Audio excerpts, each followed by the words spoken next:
Star Wars: The Empire Strikes Back for Intellivision from Parker Brothers. Remember Parker Brothers? Of course you don't. This is a 1983 port of the tremendous 1982 Atari 2600 video game of the same name based on the same scene. The climactic Battle of Hoth, where you control a rebel snowspeeder and must defend the rebel base from the limitless onslaught of Imperial AT-AT walkers. Your primary and frankly only means of attack is your main laser cannon, which you use to shoot the walkers until they explode into nothing. This usually takes about 40 hits or so, and as you deal damage, the walker will change colors until it eventually explodes. Sometimes a flashing pixel denoting a weak point in the walker's armor will appear, and if you manage to strike this chink in the armor while it's flashing, you'll be able to destroy the walker instantaneously.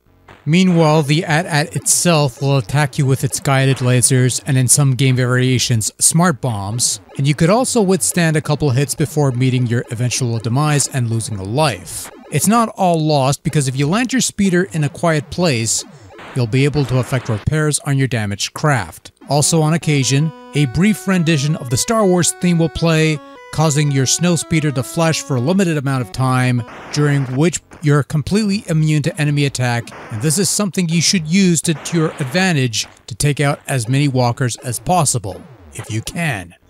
There's two ways to lose in The Empire Strikes Back. The obvious being exhausting all your lives, but also you're supposed to keep the Empire from reaching the rebel base, hence the radar strip on the bottom noting the positions of yourself and whatever walkers are on the field. If a walker manages to reach the rightmost side of the strip where the rebel base is situated, then the Empire has struck back and the game is over, regardless of how many lives you have remaining.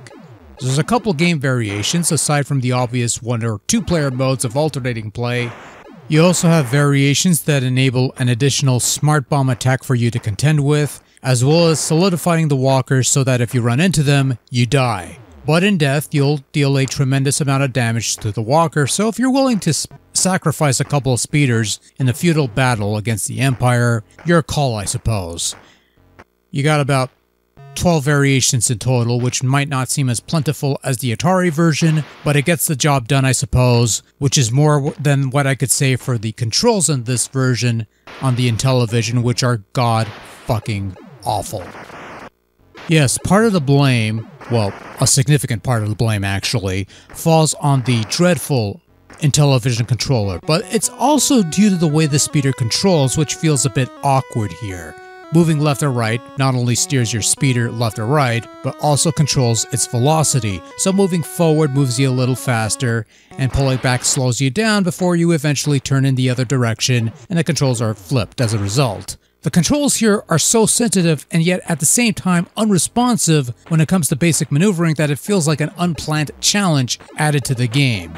Just for comparison's sake, I actually went back and played the Atari 2600 version of Empire Strikes Back. Control in that game, despite following a similar setup, is far smoother compared to this Intellivision port. I could fly the speeder and control its speed much more efficiently than I could here, and it also helps that the stock Atari joystick is a far better control device than the Intellivision controller, and you could always swap out the former with a number of other control devices, which also helps. I know I'm railing a bit on the Intellivision controller, but it does contribute to the overall shoddiness of the controls, which is a shame because the gameplay as a whole is fairly solid, even with the lesser number of game variations compared to the 2600 version, which I don't think I ever mentioned in the original review for that game, but then again it's been well over a decade, so maybe one day we'll revisit it, maybe not.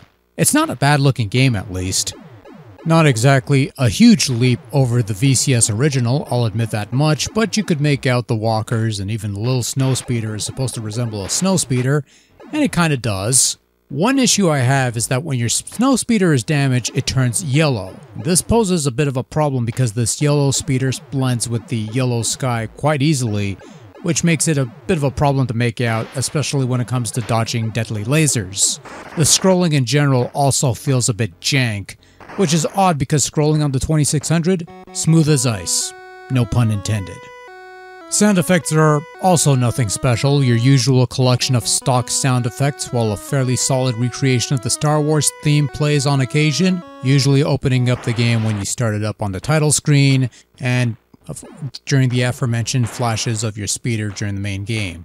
Other than that, not much else to say there.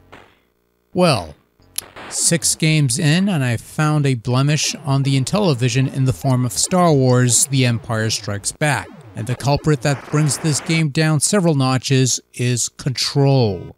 Simply put, it's a bit of a mess, and the fact that a relatively straightforward game is hindered by awkward and non-functional controls makes me quite sad, actually.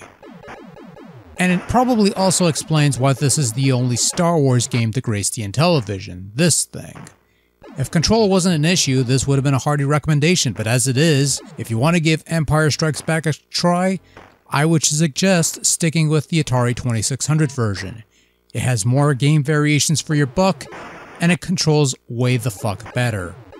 The Empire Strikes Back strikes out on Intellivision, and is sadly not worth the effort.